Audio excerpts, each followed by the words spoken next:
Okay students, last వీడియోలో మనం friction advantages disadvantages సంబంధించిన ఆన్సర్ని చూసాం. ఈ వీడియోలో మనం how to reduce friction. So frictional ఫోర్స్ని రెడ్యూస్ చేయడానికి 4 వేస్ చూస్తున్నాం. సో వీటిలో మనకి 4 మార్క్స్ కాబట్టి 4 వేస్ ఉన్నాయి. ఇవేనా ఇంకా ఉన్నాయంటే నెంబర్ ఆఫ్ వేస్ ఉన్నాయి. బట్ మనకి ఎగ్జామ్ పాయింట్ ఆఫ్ వ్యూలో ఈ 4 మెథడ్స్ని చేసుకున్నాం. సో దాంట్లో ఫస్ట్ది polishing. So due to polishing the surface of the upper surface of the upper surface and to reduce the frictional force. And ball bearing. So ball bearings are used in the wheels of the gates and fans. So ఇప్పుడు మనకి ఫ్యాన్లో స్మూత్గా rotate అవ్వడానికి ball bearings ఉంటాయి. అలానే మనకి డోర్లు తెలుసు. So డోర్లు లాక్ చేస్తున్నప్పుడు కింద మనం అబ్జర్వ్ చేస్తుంటే బాల్ బేరింగ్స్ వీల్స్ ఉంటాయి.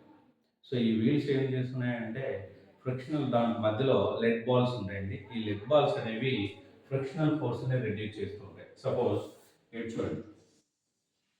సో మనకి ఈ వీల్స్ మధ్యలో స్టీల్ బాల్స్ అనేవి ఉంటాయి. ఈ స్టీల్ బాల్స్ ఉండడం వల్ల ఏమవుతుందంటే ఇట్ మూవ్ ఫ్రీలీ.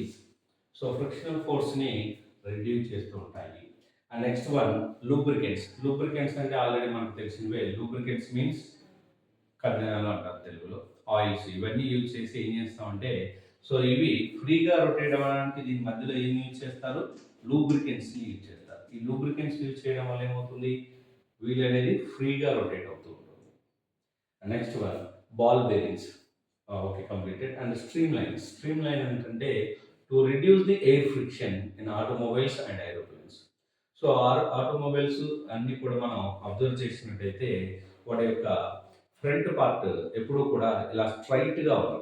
స్ట్రైట్గా ఉండకుండా ఈ షేప్లో కర్వ్ షేప్లో ఉంటుంది లైట్గా. ఎందుకు ఇలా కర్వ్ షేప్లో ఉంటుందంటే ఎయిర్ ఫ్రిక్షన్ రెడ్యూస్ చేయడానికి. సో ఇప్పుడు ఎయిర్ టచ్ అవుతున్నప్పుడు ఇలా ఎయిర్ పక్కకి వెళ్ళిపోతే మన వెహికల్ ఫాస్ట్గా వెళ్తుంది. అందుకనే మనకి ఏ వెహికల్ తీసుకున్నా, బైక్ కానీ, కార్, ఆటో, ఎనీ ఆటోమొబైల్స్, వాటి యొక్క ఫ్రంట్ పార్ట్ ఏమవుతుందంటే మిడిల్ పార్ట్లో కొంచెం హైట్గా ఉండి ఇక్కడ లైట్గా బెండ్ అవుతున్నట్టుండే. జాగ్రత్తగా అబ్జర్వ్ చేయండి నెక్స్ట్ టైం.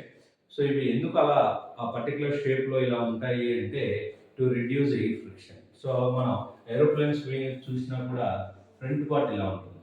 సో ఎందుకు ఈ పార్ట్లో ఉంటుంది అంటే, సో అలా కాకుండా ఇలా ఉందనుకోండి. సో ఇలా ఉన్నప్పుడు ఏమవుతుందంటే వచ్చిన ఎయిర్ అంతా కూడా మనల్ని అపోజ్ చేస్తూ ఉంది. అంటే ఎయిర్ ఫ్రిక్షన్ అనేది ఇంక్రీజ్ అవుతుంది. ఈ ఎయిర్ ఫ్రిక్షన్ని డిక్రీజ్ చేయడానికి ఈ పర్టికులర్ షేప్లో ఉన్నప్పుడు వచ్చిన ఎయిర్ అనేది ఇలా వెళ్ళిపోతూ ఉంటుంది. సో అలా ఎయిర్ ఫ్రిక్షన్ని రిడ్యూస్ చేయడం కోసం మనం స్ట్రీమ్ లైన్లు అనేవి యూజ్ చేస్తూ ఉంటాం. సో పర్టికులర్ షేప్లో ఆటోమొబైల్స్ని, ఏరోప్లేన్స్ని ప్రిపేర్ చేస్తూ ఉంటారు. సరే, ఇప్పుడు ఇక్కడ ఉన్నవి ఏంటో ఒకసారి చూద్దాం. First one polishing. To reduce the frictional force of the polished surface. Suppose మనకి కొత్త ఇల్లు ఓపెన్ చేసినప్పుడు మార్బుల్స్ వేస్తూ ఉంటాం. సో ఈ మార్బుల్స్ వేసిన తర్వాత మళ్ళీ ఏం చేస్తారండి? పాలిష్ చేస్తూ ఉంటాం. ఎందుకు పాలిష్ చేస్తారంటే ఫ్రిక్షనల్ ఫోర్స్ని డిక్రీజ్ చేయడం. అలా చేసి వాటర్ వేసి దాంట్లో మనం పరిగెత్తగలమా? పరిగెత్తగలం. ఎందుకు పరిగెత్తలేమంటే ఫ్రిక్షనల్ ఫోర్స్ డిక్రీజ్ అవుతుంది. అప్పుడు మనం జారి కింద పడిపోతాం. సో అందుకని పాలిష్ అంటే అప్పర్ సర్ఫేస్లో ఉన్న ఫ్రిక్షనల్ ఫోర్స్ని రిడ్యూస్ చేయటం. Next lubricants. They reduce the friction by farming thin layers between the surface in contact. Contact surfaces రెండు బాడీస్ కాంటాక్ట్లో ఉన్నప్పుడు, ఇప్పుడు ఇందాక చెప్పుకున్నాం బాల్ బేరింగ్ అని. సో ఈ వీల్స్ కాంటాక్ట్లో ఉన్నప్పుడు స్మూత్గా రొటేట్ అవ్వడానికి దీని మధ్యలో ఏమో యూజ్ చేస్తాం? లూబ్రికెంట్స్ యూజ్ చేస్తాము. సో అలానే next ball bearing. They reduce the friction in the wheels of motor vehicle while revolving. So ఇవి వెహికల్స్ అనేవి రివాల్వ్ అవుతున్నప్పుడు ఫ్రిక్షనల్ ఫోర్స్ రిడ్యూస్ చేయడానికి బాల్ బేరింగ్స్ అనేవి యూజ్ చేస్తాం. సో వెహికల్స్లో కానీ అలానే మనం ఎక్కువగా ఫ్యాన్స్లో చూసుకుంటాం. ఫ్యాన్లో బాల్ బేరింగ్ అనేది ఉంటుంది. సో ఇది అరిగిపోయింది అనుకోండి, ఏమవుతుంది? క్యూ అని సౌండ్ వస్తుంది. దాంట్లో లూబ్రికెంట్స్ పోయినా లేదా అవి ఈ బాల్స్ రిడ్యూస్ అయినా కూడా సౌండ్ చేస్తూ ఉంటాయి. అప్పుడు సౌండ్ చేసినప్పుడు ఏమవుతుందంటే మనం వెంటనే దాంట్లో ఉన్న వీల్ని కనుక రీసెట్ చేస్తే మళ్ళీ ఫ్యాన్ అనేది స్మూత్గా రొటేట్ అవుతుంది. So next is streamline. So automobiles and aeroplanes are streamlined to reduce the friction due to air. So already చెప్పాం ఆటోమొబైల్స్ ఏరోప్లేన్స్ అనేవి ఒక పర్టికులర్ షేప్లో మనం ప్రిపేర్ చేయడం జరుగుతుంది. ఎందుకు ఇలా పర్టికులర్ షేప్లో మనం ఈవెన్ బైక్ తీసుకున్న ఫ్రంట్ పార్ట్ ఇలా ఉంటుంది. సో ఈ కర్వ్ షేప్లో ఎందుకు ఉంటుందంటే టు రిడ్యూస్ ఎయిర్ ఫ్రిక్షన్ని రిడ్యూస్ చేయడం కోసం ఆటోమొబైల్స్ ఏరోప్లేన్స్ అన్నీ కూడా ఒక పర్టికులర్ షేప్లో కన్స్ట్రక్ట్ చేస్తారు. So reduce air friction.